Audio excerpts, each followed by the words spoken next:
Hello friends, welcome back to my blog. তো আজকে ব্লগটা একটু আলাদা হবে। তো আমি মেখলা চাদর পরেছি আজকে, খুব সুন্দর লাগছে আমাকে। আমি নিজের প্রশংসা নিজেই করছি। তো আমি যাচ্ছি একটা রিং সেরিমনিতে। তো এসএমএস রিচুয়াল তোমাদের কাছে কিছুটা শেয়ার করলাম। আমি অ্যাকচুয়ালি অনেকটা লেট করে পৌঁছেছিলাম ওখানে, তো ভালো করে সবটা শ্যুট করতে পারলাম না।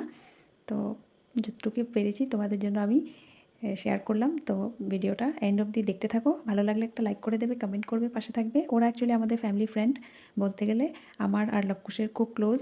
তো ওদের যে কোনো ইভেন্টে আমরা থাকি প্রেজেন্ট। বাকি কেউ থাকুক আর না থাকুক, আমি লবকুশ থাকি। আর লবকুশের বোন নেই, দিদিও নেই বলতে গেলে, কিন্তু ওই হলো লবকুশের দিদি। আর বাকিটা তোমরা ভিডিওতে দেখতে থাকো।